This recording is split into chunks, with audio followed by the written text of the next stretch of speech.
Sud Radio, les vraies voix qui font bouger la France, 19h-20h, les vraies voix qui font rouler la France. Face à la presse avec Mobility TV.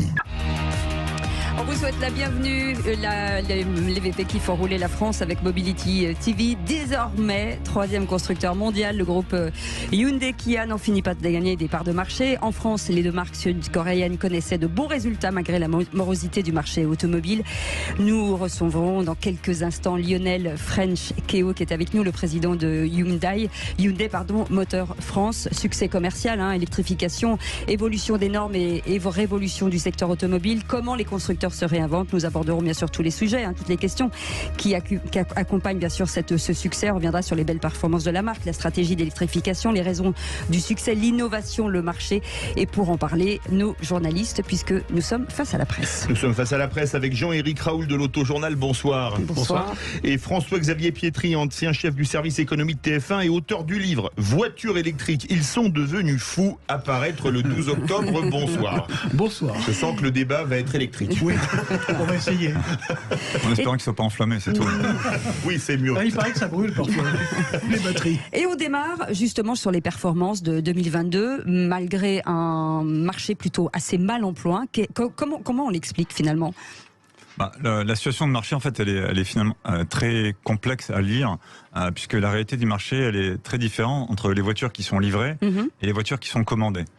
Et c'est ça qui est parfois un peu complexe à analyser, puisque effectivement, on a un marché qui est atone, qui va encore un des pires qu'on a connus sur les dernières décennies, mais pas tant par le niveau des commandes que par la capacité des constructeurs à produire les voitures. Donc on est toujours finalement dans les suites de la crise post-Covid liée aux semi-conducteurs qui amène la plupart des industriels aujourd'hui à être finalement sous capacité de production, que ce soit en Europe ou partout ailleurs dans le monde. Jean-Éric Raoul. Justement, par rapport à ces questions de production, comment vous vous situez par rapport à vos concurrents ? Vous avez des filières qui sont mieux approvisionnées, plus approvisionnées, ou vous êtes dans le même bain que tout le monde ? Je veux dire qu'on est un peu mieux loti que la plupart de nos concurrents. Ça explique pour partie les bons résultats que le groupe a, que ce soit en France, en Europe ou dans le reste du monde. Pour plein de raisons, je dirais, notamment liées à l'implantation de notre groupe, et la proximité qui est un groupe coréen, et donc ça nous permet évidemment d'avoir par rapport à un centre de sous-traitants une proximité géographique intéressante. Ensuite, on est aussi un groupe qui historiquement est un groupe très intégré. C'est-à-dire que contrairement à d'autres constructeurs qui sont devenus des assembleurs au fil des années, c'est-à-dire qui achetaient leur boîte de vitesse à droite, leur moteur à gauche et qui finalement construisaient les voitures comme des Lego, nous on a toujours été très intégrés, c'est-à-dire qu'on fabrique tout, on fabrique l'acier de nos voitures, évidemment nos moteurs, nos transmissions, donc ce qui fait qu'on est moins dépendant de sous-traitants et ça nous permet évidemment d'être aussi finalement mieux lotis en termes de capacité de production. François-Xavier Pietri. Moi je voudrais qu'on revienne un peu sur l'Ukraine parce qu'on n'arrive pas très bien à comprendre finalement qu'est-ce qui justifie quoi ? C'est-à-dire que la crise des semi-conducteurs, on la connaît maintenant depuis plusieurs mois. J'allais dire, on a une littérature là-dessus. Qu'est-ce qui est dans la réalité des choses sur l'Ukraine ? On voit par exemple des problèmes de production de faisceaux électriques, c'est une chose. Et puis à côté de ça, on voit les prix du cobalt, par exemple, qui flambent, ou du nickel qui flambent. Ça n'a strictement rien à voir avec l'Ukraine. Alors, où est la réalité des choses ? À quoi vous faites face en ce moment ? En fait, il y a effectivement la crise en Ukraine, elle a amené pour certains constructeurs des problématiques de sous-traitance, parce qu'il y a le groupe Volkswagen qui produisait notamment des éléments là-bas, ce qui n'est pas notre cas. La crise en Ukraine, elle a amené un premier élément qui a été assez impactant pour le marché et pour nous, c'est que, je vais vous donner les chiffres de la marque, sur janvier-février de cette année, 20% de nos commandes étaient électriques, 100% électriques. La crise en Ukraine a démarré au début du mois de mars et d'une semaine à l'autre, mais réellement d'une semaine à l'autre, le poids de l'électrique dans nos commandes est passé de 20 à 40. Pourquoi ? Simplement parce qu'effectivement, le prix à la pompe s'est enflammé. Et donc les gens se sont dit, c'est quoi l'alternative pour dépenser moins en faisant plein de mon véhicule ? C'était le 100% électrique. Donc ça a créé une demande plus forte sur le 100% électrique, donc une tension évidemment sur les matières premières. Mais il y a aussi un élément spéculatif, quoi qu'il en soit, puisqu'il n'y a pas de cobalt, pas de nickel en Ukraine, donc on ne peut pas dire que... on a parlé beaucoup des céréales, mais pas vraiment de ces matières premières-là, donc il n'y a pas un assèchement de l'approvisionnement lié à la guerre en Ukraine, donc il y a aussi probablement de la part des pays, on va dire, qui extraient ces matières premières, un effet de spéculation, ce qui fait qu'effectivement, là aussi, de manière instantanée ou quasi instantanée, sur le mois de mars, on a vu les cours du nickel et du cobalt notamment qui ont été multipliés par 3, 4, 5, 10, enfin quasiment aussi du jour au lendemain, ce qui nous impose, nous aussi, en tant que constructeurs, d'augmenter le prix de nos véhicules, notamment ceux qui ont des batteries au lithium. Mais justement, Lionel Frenschkio, est-ce que quelque part Hyundai, c'est pas la quintessence du chaebol? Le chaebol, c'est les grands ensembles industriels coréens qui sont l'adaptation de mémoire des kairetsu japonais, parce que vous faites votre acier, vous transportez dans votre propre bateau vos voitures, vous fabriquez vos voitures, et est-ce que vous êtes unique comme fabricant automobile à être à ce niveau d'intégration, d'autonomie industrielle et logistique? Et en plus, vous avez des semi-conducteurs juste à côté. Ça, c'est la bonne chance. Ça, c'est la chance, Oui, et donc ils sont pas à côté de l'Ukraine. Pour certains produits par un autre chaebol coréen, en l'occurrence Samsung. C'est vrai que c'est très particulier à la culture de la Corée du Sud d'avoir ce mode de fonctionnement industriel. C'est aussi lié finalement à l'histoire de ce pays. Il faut quand même se rendre compte que l'environnement est quand même assez compliqué.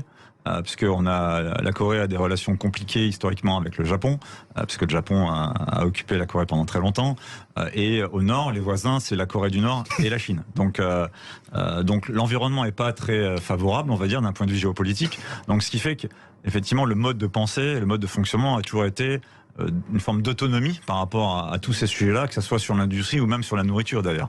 Donc ce qui fait que effectivement on est très intégré. On a fabriqué les ports où il y a nos bateaux, on a fabriqué les routes qui amènent au port, on a notre acier. Donc on a un niveau d'intégration qui n'existe nulle part ailleurs dans l'industrie automobile en tout cas. Vous êtes en phase de conquête, forcément encore aujourd'hui. Est-ce que le marché européen et le marché français sont des marchés rentables? C'est aussi ça qui explique, je pense, la bonne performance de la marque au niveau européen, c'est que dans un environnement où aujourd'hui les constructeurs ont finalement une demande qui est supérieure à la capacité de production, l'intérêt pour nous, c'est de vendre des voitures là où ça rapporte le plus.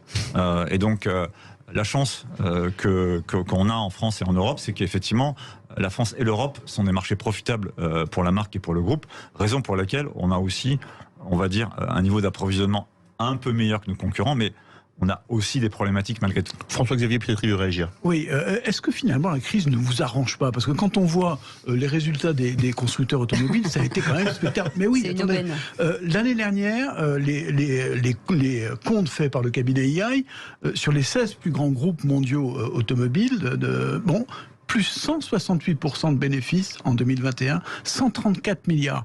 Vous annoncez des très bons résultats aussi cette année, là au début de l'année. Stellantis a multiplié par 3 son bénéfice. On comprend pas, on n'arrête pas de nous dire que c'est une année épouvantable, horrible, les ventes s'écroulent, et à côté de ça, vous n'avez jamais gagné autant d'argent. En fait, vous avez un effet d'aubaine extraordinaire. Vous vendez vos véhicules plus chers, vous vendez à ceux qui peuvent les véhicules qui rapportent le plus. C'est merveilleux, non?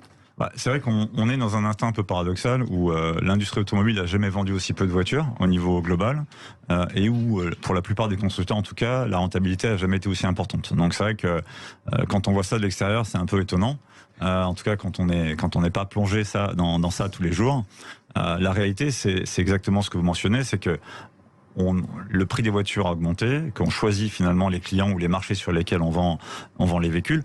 Il faut aussi avoir en tête que dans beaucoup de pays, la sous-capacité de production est aussi finalement accompagnée par les gouvernements localement, ce qui permet aussi évidemment de gérer ces problématiques-là. Donc c'est un moment financièrement intéressant, mais qui de toute façon n'est pas pérenne. Parce que la situation ne peut pas rester comme ça jusqu'à la fin des temps. Oui, d'un point de vue économique, on peut se dire que finalement la situation est plutôt profitable, mais dans les faits, s'endormir sur ses lauriers, ça serait extrêmement dangereux pour le futur. François-Xavier Pietri. Question? Non, pardon. C'est pas grave. Excusez-moi, Jean-Éric Raoul, pardon. C'est pas un souci. Parce que je vous regarde. Là, on voit que tous les constructeurs font face à un nombre d'incertitudes invraisemblables, incertitude de la clientèle, incertitude réglementaire parce qu'on ne sait pas vraiment ce qui va se vendre dans 10 ou 15 ans, et incertitude géopolitique qui est quand même un peu quelque chose de nouveau par rapport à ces 30 ou 40 dernières années.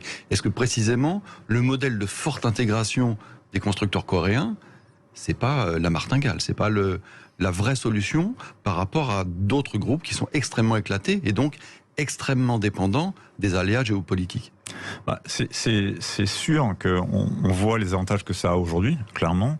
Ça nous amène effectivement par rapport à la situation aujourd'hui face à laquelle on est aussi plus de certitude probablement. C'est aussi finalement l'approche du groupe qui a été toujours d'être proche des marchés sur lesquels elle souhaitait se développer. C'est-à-dire qu'à un moment donné, quand le groupe s'est installé en Europe, il s'est vraiment installé en Europe. C'est-à-dire qu'on y a un siège, on y a 2 usines, on a un centre de R&D, on a un centre de design. Donc ce qui fait qu'on crée une forme d'indépendance finalement des marchés parce qu'on y produit les voitures qu'on y vend.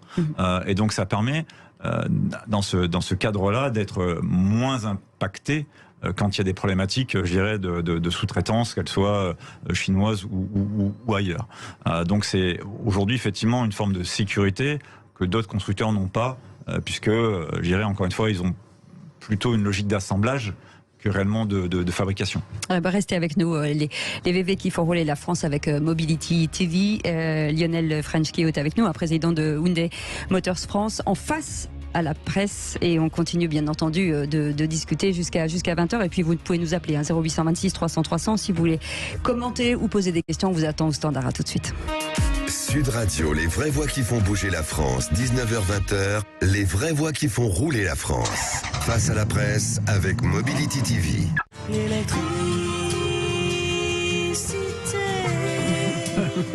Électricité, justement on en parlera dans quelques instants. Bienvenue c'est dans pas un modèle Hyundai, le Hyundai Obispo. Non. Les VV qui font rouler la France avec Mobility TV. Lionel French qui est avec nous, président de Hyundai Motors France, et en face de lui nos invités aujourd'hui et nos journalistes, surtout Jean-Éric Raoul de l'Autojournal et François-Xavier Pietri qui est ancien chef du service économie de TF1 avec ce livre Voiture électrique. Vous avez vu, je le rappelle, Ils sont devenus fous, qui sortira bien entendu le 12 octobre. Et avant de vous donner la parole, Jean-Éric, on reviendra dans quelques instants sur tout l'aspect technologie, parce que je crois que plus personne ne comprend rien. Hybride, rechargeable, électrique, et on fera un espèce de petit point avec vous, parce que chez vous, il y a tout. Donc je pense que vous êtes la meilleure personne pour nous expliquer. Jean-Éric Pietri. Raoul, pardon, excusez-moi, j'ai confondu les deux. Vous avez mélangé les deux. Je fais un mixte. C'est le mix l'autojournal. Et finalement, il y a peut-être des liens avec ma question. Absolument. Parce que de tout ce panel de technologies, ma question c'était, on a vu le grand succès là cette année, l'année dernière de Hyundai en France. On l'a un peu expliqué par des facteurs industriels et des facteurs géopolitiques, géostratégiques, mais si on examine bien quand même, ce succès, c'est un succès qui est construit sur le moyen terme. Et il va pas s'arrêter le jour où les crises vont s'arrêter. En tout cas, on peut vous le souhaiter.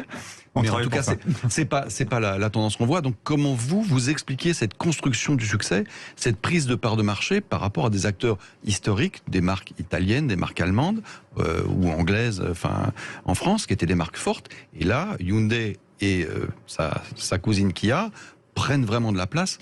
C'est une construction. Qu'est-ce qui a fait ce succès-là ? Je pense que le mot construction est bien choisi en fait, parce que quand le groupe a décidé de s'installer en Europe, ça fait presque 30 ans maintenant, il a construit son arrivée. Donc on a construit des usines, on a installé un siège, un centre de R&D, un centre de design, parce que, encore une fois, la manière de travailler, c'est de localiser notre approche, localiser la production, localiser le design. L'idée, c'est de coller le plus possible aux besoins des marchés.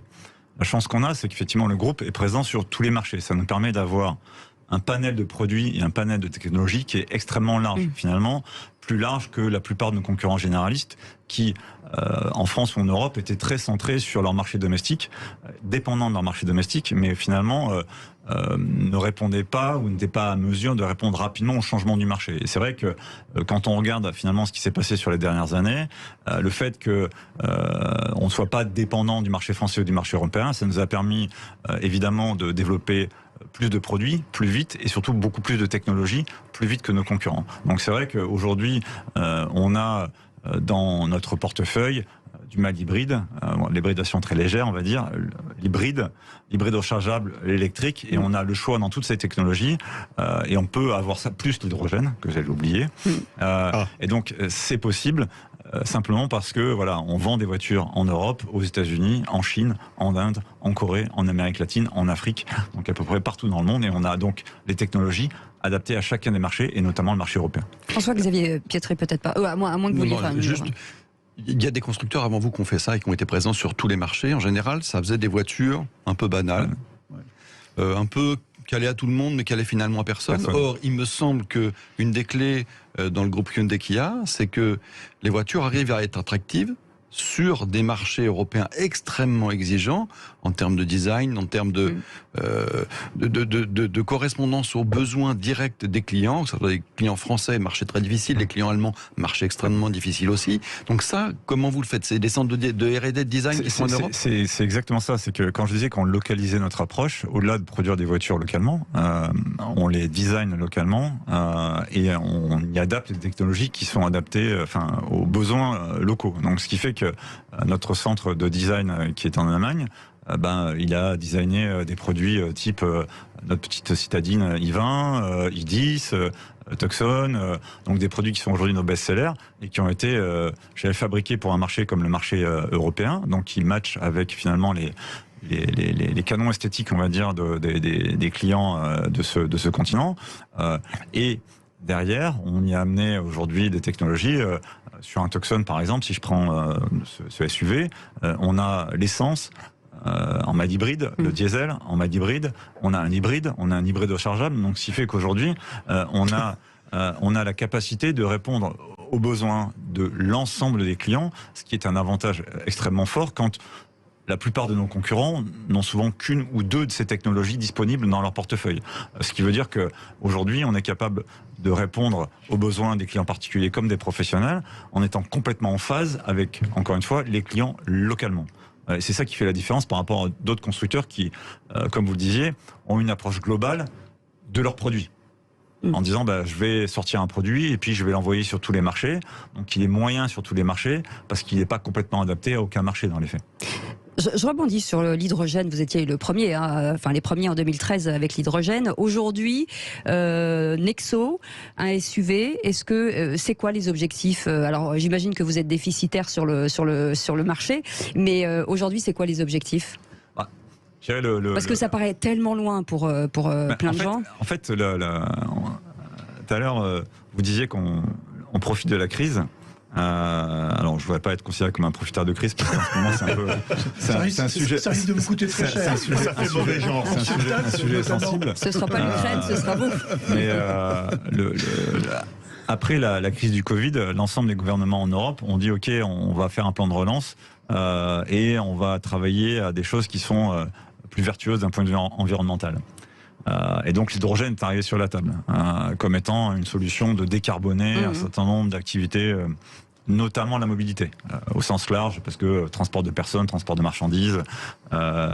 Et donc la France et l'Allemagne en particulier ont investi et vont investir beaucoup d'argent sur ce sujet. Donc ça permet d'être optimiste dans la capacité de l'hydrogène à se développer dans un horizon, on va dire, court d'un point de vue industriel, parce que le temps industriel est pas tout à fait le même que le temps commercial, on va dire, mais 2025-2030, parce que globalement, l'Europe va produire de l'hydrogène vert, parce que le sujet c'est de produire de l'hydrogène vert, et donc cet hydrogène, une fois qu'il aura été produit, il va pouvoir servir à beaucoup de choses, dont la mobilité, et donc c'est vrai qu'aujourd'hui le groupe, là aussi, a beaucoup investi sur l'hydrogène, parce qu'on imagine, encore une fois, qu'en parallèle de la voiture électrique à batterie, c'est une solution technologique viable sur le long terme. Eh ben, on verra dans quelques instants la suite, pourquoi ça fonctionne, et quel est l'avenir, et quels sont les objectifs, en tout cas, de la marque Hyundai. Vos appels 0826 300 300, puis on reviendra avec vous, François-Xavier Pietri, parce que je sens qu'il piétine depuis tout à l'heure, il a plein de choses, plein de questions dans sa besace. Restez avec nous, c'est les vraies voix qu'il faut rouler la France, et c'est avec Mobility TV, et bienvenue sur Sud Radio. VV qu'il faut rouler la France avec Mobility TV, troisième constructeur aujourd'hui mondial, le groupe Hyundai Kia n'en finit pas de gagner des parts de marché, et on va essayer de comprendre pourquoi avec Lionel French-Quillot, président de Hyundai Motors France, et bien sûr et Jean-Éric Raoul de l'Autojournal, et François-Xavier Pietri, ancien chef du service économie de TF1. Et justement, François-Xavier Pietri, c'est à vous, je crois. Moi, je voulais revenir un peu sur l'électrique, parce que c'est un sujet qui me... Est-ce que est-ce que la crise énergétique qu'on est en train de vivre aujourd'hui n'est n'a pas matière à rebattre les cartes. C'est-à-dire que les calculs qui sont faits, c'est en 2035, il y aura 15 millions de voitures électriques en France. C'est comme si on rajoutait 15 millions de Français du jour au lendemain. Mais les batteries, on va faire le plein avec quoi? On va faire le plein avec du charbon, on va faire le plein avec du gaz russe, on va faire le plein avec du nucléaire qui est un peu branlant en ce moment. Est-ce que ça remet pas quand même, d'une certaine façon, en cause cette stratégie de 2035? Il faut revenir aux raisons, en fait. Le sujet aujourd'hui, c'est finalement le choix devant lequel on est. Bien dans le micro. C'est comment on continue à donner l'opportunité aux gens de se déplacer avec une voiture sans avoir un impact négatif sur l'environnement dans lequel on est. Et finalement, c'est un peu la complexité du sujet, c'est de se dire, soit je dis aux gens, vous arrêtez de bouger, et on a réglé le problème, parce que il y aura plus de voitures essence, mais les gens resteront chez eux. Mais je suis un peu dans l'extrême, dans la créature. Non, pas du tout. Non. Soit on dit on continue à pouvoir se déplacer, et donc quelle est l'alternative? Et de fait, si on veut limiter l'impact de la mobilité, ça ne concerne pas que les voitures, hein, c'est le transport de marchandises, etc. La seule alternative aujourd'hui connue, crédible, c'est l'électrique à batterie. Avec, pour ce qui me concerne, en tout cas, avec des nuances quand même. Oui, parce que là, on parle de l'usage de la voiture au quotidien, mais on ne parle pas de ce qui s'est passé avant, c'est-à-dire quand il a fallu chercher du cosage, chercher on ne parle pas de ce qui va se passer après. Mais je suis d'accord, on vous dit... Donc l'impact carbone, il faut le mesurer. L'ADEME dit qu'en gros, il faut rouler 5 ans avec une voiture française pour arriver au même bilan thermique qu'une... Non, ce que dit l'ADEME, c'est que entre la fabrication, l'usage et le recyclage, à 150 000 km, une voiture électrique, c'est moitié moins d'impact carbone qu'une voiture thermique. Donc ça, c'est les chiffres de l'ADEME en France. En Allemagne, c'est bien pire. En Pologne. Ou 100% d'électricité au charbon. Mais le sujet, c'est finalement, est-ce qu'on se dit que parce que ce qu'on fait en France aura peu d'impact, on ne fait rien? Et je ne vais pas prendre parti du tout sur ces sujets-là. Ou est-ce qu'on se dit, finalement, c'est à chacun d'entre nous, et nous aussi en tant qu'industriels, d'agir. Et là, il y a un point de vue européen qui est de dire à 2035, on arrête le thermique et on passe à l'électrique. Donc nous, on doit aussi, dans cette logique de localisation, on doit aussi s'adapter à la réglementation. Mais en revanche, la conviction du groupe que je représente, c'est que l'électrique à batterie ne sera pas la seule solution. Donc c'est aussi ça le sujet, c'est que typiquement, la raison pour laquelle on a investi autant de milliards, on va dire, sur l'hydrogène, c'est parce que en complément de l'électrique à batterie, il peut y avoir d'autres solutions et que de notre point de vue, en tout cas, l'hydrogène en est une. Donc ça rend le modèle plus compliqué aujourd'hui, c'est sûr, mais il faut aussi se dire que la manière dont on va utiliser les voitures demain ne sera pas celle d'aujourd'hui. C'est-à-dire que si je prends le marché français, historiquement, le nombre de voitures neuves vendues en France a toujours été autour de 2 millions de voitures, depuis très longtemps. Bon, là, on est descendu très bas. Mais en fait, n'imaginez pas une seconde que le marché va revenir à 2 millions de voitures. C'est fini, ça ne reviendra plus jamais. Donc, ça veut dire que la taille du marché va pas être 2 millions. Ça veut dire qu'il va se vendre moins de voitures. Parce qu'aujourd'hui, les gens, ils se rendent compte aussi que finalement, ils n'ont pas besoin de leur voiture tout le temps. Qu'avoir une voiture 7 jours sur 7 alors qu'il n'utilise que 2 jours sur 7, est-ce que ça a vraiment du sens? Modes d'utilisation aujourd'hui. Ça dépend de quelle France on parle. Ça dépend de quelle France on parle. La France citadine, oui, la France rurale, je suis d'accord, mais a vraiment besoin de sa voiture 7 jours sur 7. Je suis complètement en phase avec. C'est-à-dire qu'il faut sortir d'un modèle qui est simple ou simpliste, de se dire finalement, j'achète ma voiture neuve, je la garde 5 ans, je la vends, parce que ça c'est le modèle d'aujourd'hui. Ce modèle-là, il va évoluer. Il y a toujours des gens qui effectivement habitent un petit village, vont travailler dans la ville d'à côté, n'ont pas de transport, c'est une nationale, ils peuvent pas prendre le vélo. Il y avait une stat là qui est sortie il y a quelques jours où dans les grandes villes, l'usage du vélo augmente de 10%, quand dans la périphérie ou les petites villes, il baisse. Parce que effectivement, il y a des gens qui, pour aller travailler, n'ont pas d'alternative. Donc ça va exister toujours. Mais finalement, on va avoir des usages qui vont être bien plus complexes et bien plus larges que ceux qu'on connaît aujourd'hui. Ce qui veut dire que globalement, on va vendre moins de véhicules que ce qu'on vend aujourd'hui, avec des usages qui vont être très différents. Malgré tout, il va falloir quand même qu'on trouve une bascule qui soit gérable. Mais le point de départ de la discussion, c'est toujours de se dire, soit on interdit aux gens de bouger, et c'est pas mon souhait, soit on essaie de trouver une alternative la plus vertueuse possible, et l'électrique est plus vertueux que le thermique. C'est pas zéro, mais c'est plus vertueux. Il faut pas noircir le tableau, mais il faut pas non plus le verdir, on va dire.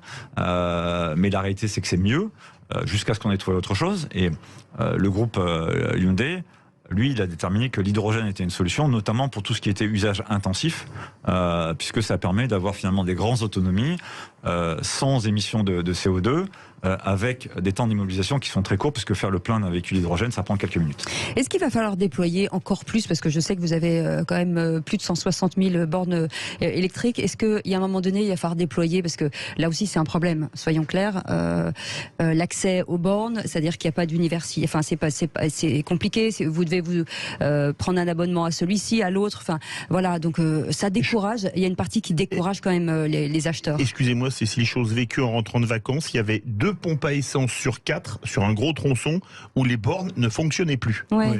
Donc ça, quand vous n'avez plus de courant, c'est un peu gênant. Et c'est souvent ce que disent les constructeurs, c'est-à-dire qu'ils rentrent dans une dynamique de l'électrification, mais derrière ça ne suit pas. Bon, moi, je peux au moins partager mon expérience personnelle, puisque ça fait 4 ans que je roule avec une voiture électrique. J'embête mes collaborateurs quand je me déplace, parce que je leur dis je veux un hôtel où il y a des bornes de recharge, je veux... Et donc, je peux vous dire qu'il y a des villes où c'est assez compliqué de trouver un hôtel avec des bornes de recharge, par exemple. Donc c'est sûr qu'il y a encore beaucoup de travail à faire sur l'équipement, on va dire, public.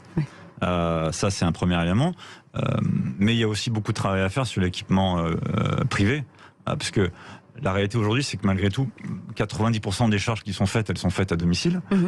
Et donc, notre usage le plus intensif aujourd'hui de l'automobile, c'est l'usage du quotidien. Et donc, c'est-à-dire qu'on ramène la voiture à la maison. Donc, il faut déjà s'assurer que pour les gens qui doivent ou qui veulent passer à l'électrique, il y ait des solutions simples de charge, soit dans leur garage, soit dans leur copropriété, soit dans les rues à proximité. Donc je dirais c'est les deux qu'il faut arriver à travailler. Mais là-dessus, effectivement, c'est un frein, on va dire le gouvernement avait pris des engagements qu'il a toujours du mal à tenir, et ça coûte beaucoup d'argent. Donc c'est un frein. Mais il y a aussi, et vous l'évoquiez, une complexité dans l'accès aux bornes. C'est-à-dire que entre les abonnements des uns, les abonnements des autres, etc. Vous savez combien il y a aujourd'hui d'opérateurs différents de bornes de recharge en France? 700. Ouais, voilà. 1300 contrats différents. Ouais. Donc on est dans un monde complètement fou, quoi. Donc là, et c'est presque plus difficile aujourd'hui d'avoir une voiture électrique en ville que chez soi, où on branche chez soi. La réalité, c'est que on a au départ imaginé que la voiture électrique serait une voiture urbaine, et en fait c'est une voiture périurbaine. C'est-à-dire que c'est des gens qui ont une maison avec un garage, qui roulent beaucoup, parce qu'aujourd'hui les gens qui sont à l'électrique roulent beaucoup.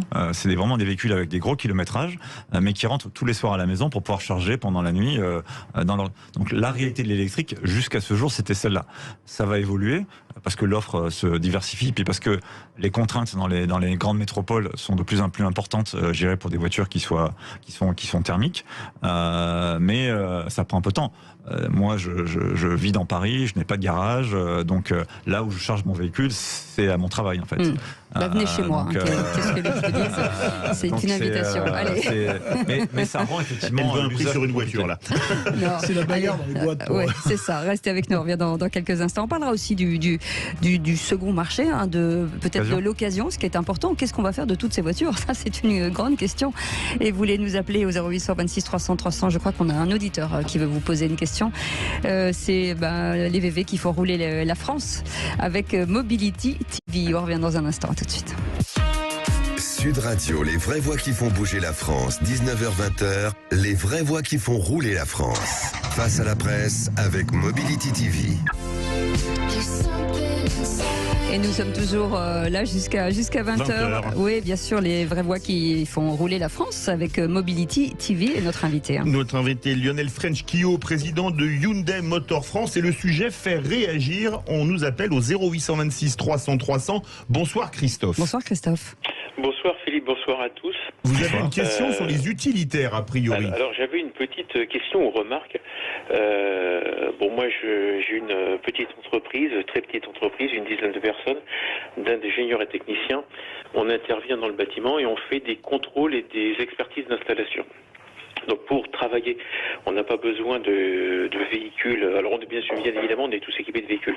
On n'a pas besoin de véhicules pour porter des charges particulièrement lourdes. Par par contre, on utilise des appareils de mesure qui sont encombrants. Et bon, je vais citer une marque, mais en fait, on est tous équipés de Kangoo. Parce que la Kangoo, c'est pratique. Hein. On n'a pas besoin de faire un Tetris quand on charge nos affaires à l'intérieur pour aller travailler. Europalette. Voilà. Donc c'est très pratique. Et on roule en Kangoo diesel en ce moment, critère 3.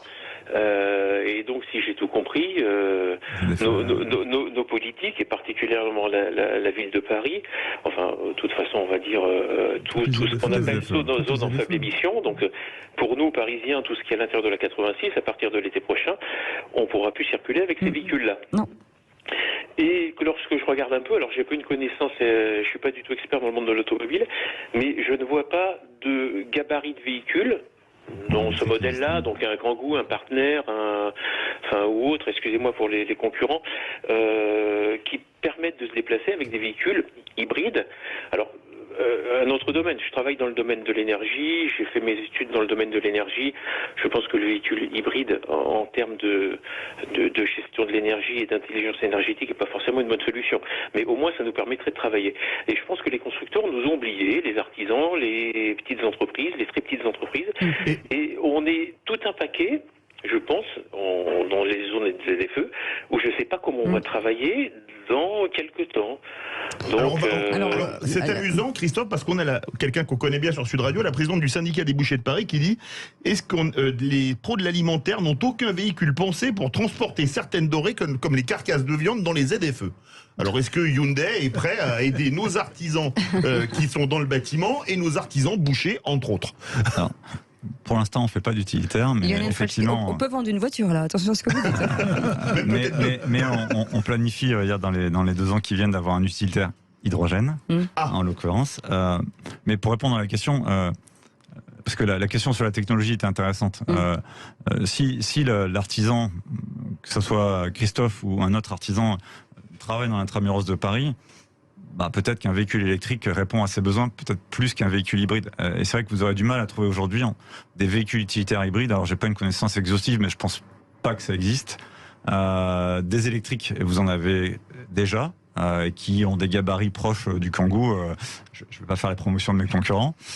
Donc, ça existe déjà. Mais c'est vrai qu'aujourd'hui, sur la partie utilitaire, la bascule, elle se fait plus du diesel vers le 100% électrique que sur d'intermédiaires comme on peut le faire sur les particuliers où on a l'hybride ou l'hybride rechargeable. Merci beaucoup, Christophe. Merci, Christophe. Jean-Éric Raoul. Alors, je peux rebondir sur la question de Christophe. Allez-y, rebondissez. Il y a effectivement... C'est une bonne question, donc il n'y a pas de problème. Le groupe Stellantis propose des véhicules utilitaires légers, on va dire, en tout électrique. La seule problématique pour ces artisans comme pour tout le monde, c'est la hausse des coûts et l'opportunité de recharge, ce qui n'est pas évident non plus pour les artisans qui interviennent en centre-ville. Donc, alors qu'en fait, effectivement, les hybrides ou les hybrides rechargeables, ça n'existe pas en VUL aujourd'hui. C'est vrai que sur la partie hausse des coûts, c'est un sujet effectivement qui devient central, puisque au-delà de la situation dans laquelle on est aujourd'hui, plus de technologie, ça veut dire forcément des véhicules qui sont plus chers. Et finalement, il faut se dire comment on est capable de plus massivement mettre à la route ces véhicules-là. Et finalement, le bon levier pour le faire, c'est de plus penser achat, mais de penser location. C'est-à-dire qu'aujourd'hui, on a à peu près, la moitié du marché aujourd'hui qui est marché des véhicules neufs, qui est fait en fait avec une voiture qu'on met à la route et qui est reprise par la société de location ou par le concessionnaire. Ça veut dire qu'il y a encore la moitié du marché qu'on peut convaincre pour faire ça. Et la réalité, c'est que travailler sur le coût de détention, finalement, ça a du sens, en particulier pour les entreprises, évidemment, mais aussi pour les particuliers.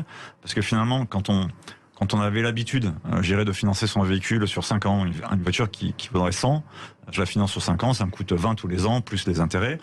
Demain, la même voiture, parce que plus de techno, va peut-être valoir 110 ou 120. Si je la finance de la même manière, effectivement, je vais avoir une charge annuelle qui va être extrêmement importante. Alors que si je la finance sous forme de location, la charge est réduite, puisqu'on va dire que globalement, les valeurs résiduelles des véhicules aujourd'hui, y compris des véhicules électriques, au bout de 4 ou 5 ans, c'est à peu près 50%. Donc j'ai un coût de détention qui est divisé par 2. Donc ça permet de rendre plus abordable des véhicules qui intrinsèquement sont plus chers. François-Xavier Pietri. Attendez, jusqu'où on va là ?